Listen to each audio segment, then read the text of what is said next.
മഹ്റമില്ലാതെ, മഹ്റം എന്ന് പറഞ്ഞാൽ ഏറ്റവും അടുത്ത വിവാഹം നിഷിദ്ധമാക്കപ്പെട്ട കുടുംബക്കാരായ പുരുഷന്മാർക്കാണ് ഒരു സ്ത്രീയെ സംബന്ധിച്ചിടത്തോളം മഹ്റം എന്ന് പറയുന്നത്. ഉപ്പ, സഹോദരൻ, മകൻ തുടങ്ങിയിട്ടുള്ള ആളുകൾ.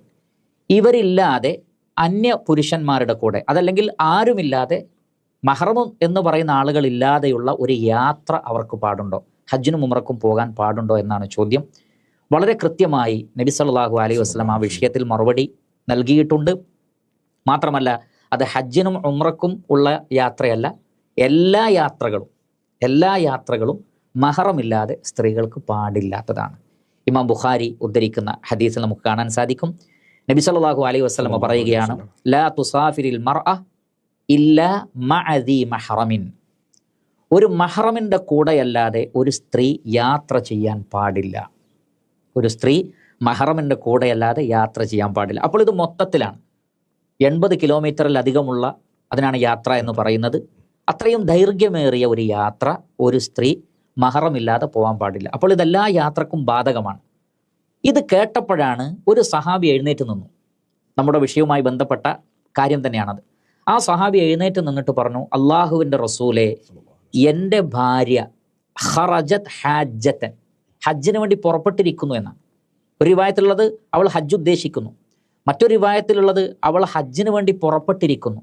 ഞാനാകട്ടെ യുദ്ധത്തിന് പേര് കൊടുത്തിട്ടുണ്ട്, ഉക്തുതിബുതു ബിഗസ്വതി കദ വകദ, ഇന്നാലെന്ന യുദ്ധത്തിന് ഞാൻ പേര് കൊടുത്തിട്ടുണ്ട്, അപ്പം എനിക്ക് യുദ്ധത്തിന് പോകണം. ഭാര്യയെ ഞാൻ ഹജ്ജിന് പറഞ്ഞയച്ചിട്ടുണ്ട്. ഒറ്റക്കല്ല, ഒരു ഗ്രൂപ്പിൻ്റെ കൂടെ തന്നെയാണ്. അപ്പോൾ നബി സല്ലല്ലാഹു അലൈഹി വസല്ലം പറഞ്ഞത്, ഇർജി ഫഹുജ്ജ മഅ ഇംറഅതിക്, മടങ്ങിപ്പോയിക്കോ, എന്നിട്ട് ഭാര്യയുടെ കൂടെ ഹജ്ജ് ചെയ്തോ എന്നാണ് പറഞ്ഞത്. അപ്പോൾ യുദ്ധത്തിന് പേര് കൊടുത്തിട്ട് പോലും അദ്ദേഹത്തോട് അതിൽ നിന്ന് പേര് വെട്ടിയിട്ട് ഭാര്യയുടെ കൂടെ പോവാനാണ് പറഞ്ഞത്. നബി സല്ലല്ലാഹു അലൈഹി വസല്ലം ഒരിക്കലും ചോദിച്ചില്ല ഉത്തരവാദിത്തപ്പെട്ട വേറെ ആരെങ്കിലും ഉണ്ടോ, അല്ലെങ്കിൽ സേഫ്റ്റി ഉണ്ടോ, അങ്ങനെയൊക്കെ ഉണ്ടെങ്കിൽ താങ്കൾ പോകണമെന്നില്ല എന്ന് പറഞ്ഞിട്ടില്ല. മറിച്ച് മഹ്റമില്ലെങ്കിൽ തന്നെ പോകാൻ പാടില്ല എന്ന ഒരു കാര്യമാണ് നബി സല്ലല്ലാഹു അലൈഹി വസല്ലം പഠിപ്പിച്ചിട്ടുള്ളത്. ധാരാളം ഹദീസുകളിൽ നിന്ന് അത് വ്യക്തമായിട്ടുള്ള കാര്യമാണ്. അതുകൊണ്ട് ഒരു മഹ്റമില്ലാതെ സ്ത്രീ യാത്ര ചെയ്യാൻ പാടില്ല, അത് ഉംറയാണെങ്കിലും ഹജ്ജാണെങ്കിലും എന്നാണ് നമുക്ക് മനസ്സിലാക്കാൻ സാധിക്കുന്നത്. അപ്പോൾ ഇതിനോടനുബന്ധിച്ച് ഒരു ചോദ്യം കൂടി ചോദിക്കാനുണ്ട്. ഇപ്പോൾ മഹ്റമില്ലാതെ നിരവധി ആൾക്കാർ ഹജ്ജിന് പോകുന്നതായിട്ട് നമുക്ക് കാണാം. അപ്പോൾ അവരുടെ വിധി എന്താണ്? മാഷാ അല്ലാഹ്, അവരുടെ ഹജ്ജ് ഉംറ അത് സ്വീകരിക്കപ്പെടും, അത് മറ്റൊരു വിഷയമാണ്. ഹജ്ജും ഉംറയും സ്വീകരിക്കപ്പെടും. പക്ഷേ അവർ അപ്രകാരം മഹ്റമില്ലാതെ യാത്ര ചെയ്തതിൻ്റെ പേരിൽ അവരുടെ മേൽ കുറ്റമുണ്ടാകും. അവർ തൗബ ചെയ്യുകയാണ് വേണ്ടത്. ചില പണ്ഡിതന്മാരൊക്കെ വളരെ സേഫായിട്ടുള്ളൊരവസ്ഥയുണ്ടെങ്കിൽ, അതേപോലെ തന്നെ പ്രായം പരിഗണിച്ച്, യുവതികളല്ല പ്രായം ചെന്നവരാണ്, അവർക്ക് പ്രത്യേകിച്ചൊരു പ്രയാസമൊന്നും ഉണ്ടാവില്ല. അപ്പോൾ പ്രായം പരിഗണിച്ചും സേഫായ ഒരു ഗ്രൂപ്പിൻ്റെ കൂടെയാണെങ്കിലും പോയാൽ കുഴപ്പമില്ല എന്ന് പറയുന്ന ചില പണ്ഡിതാഭിപ്രായങ്ങൾ നമുക്ക് കാണാൻ സാധിക്കും. എന്നാൽ ഏറ്റവും സൂക്ഷ്മമായിട്ടുള്ളത് പ്രവാചകൻ സല്ലല്ലാഹു അലൈഹി വസല്ലം പറഞ്ഞിടത്ത് നിൽക്കലാണ്. അള്ളാഹുവിൻ്റെ റസൂൽ ഇത്തരത്തിലുള്ള വിശദീകരണങ്ങളിലേക്ക് അള്ളാഹുവിൻ്റെ റസൂൽ പോയിട്ടില്ല.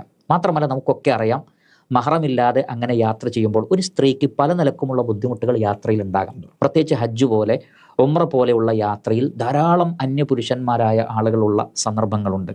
അവർക്കൊരു പ്രയാസവും മറ്റും വന്നാൽ അവരെ പരിചരിക്കേണ്ടി വരിക പലപ്പോഴും അന്യപുരുഷന്മാരായ ആളുകളായിരിക്കും. കൂടെ ആളില്ലാതാകുമ്പോൾ പല നിലക്കുമുള്ള പ്രശ്നങ്ങളുണ്ട്, പ്രയാസങ്ങളുണ്ട്. യാത്രയിൽ തന്നെ അവർക്കൊരു തടസ്സമുണ്ടായി, ഒരു ബുദ്ധിമുട്ടുണ്ടായി, പിന്നെ അവരുടെ കാര്യങ്ങൾ കൈകാര്യം ചെയ്യുന്നത് ആരാണ്? സ്ത്രീകൾ പ്രത്യേകിച്ച് പെട്ടെന്ന് പതറിപ്പോകുന്ന ആളുകളാണ്. ഒരു പ്രശ്നം വന്നാൽ, എന്തെങ്കിലും ഒരു തടസ്സം വന്നാൽ ചിലപ്പോൾ അവർ അപ്സെറ്റാകും, അവർ പ്രയാസത്തിലായിത്തീരും. അപ്പോഴൊക്കെ അവരെ സഹായിക്കുവാൻ മഹ്റമുകൾ ആവശ്യമുണ്ട്. സ്ത്രീകളുടെ സേഫ്റ്റി ഉദ്ദേശിച്ചുകൊണ്ടാണ് ഇസ്ലാം അത്തരം ഒരു നിയമം വെച്ചിട്ടുള്ളത്, അല്ലാതെ അവരെ പ്രയാസപ്പെടുത്താനല്ല എന്ന് മനസ്സിലാക്കുക. അള്ളാഹുവിൻ്റെ റസൂലിൻ്റെ ചര്യകളെ മുറുകെ പിടിക്കുന്നതിലാണ് എപ്പോഴും ഖൈറുള്ളത്. മറിച്ചുള്ള പണ്ഡിതാഭിപ്രായങ്ങളെ നാം തള്ളിക്കളയുന്നില്ല, അതിനെ നിഷേധിക്കുന്നില്ല. കൂടുതൽ ഖൈർ ഇതാണ് എന്ന കാര്യത്തിൽ സംശയം വേണ്ടതില്ല. ബാറക്കല്ലാഹു ഫീക്കും.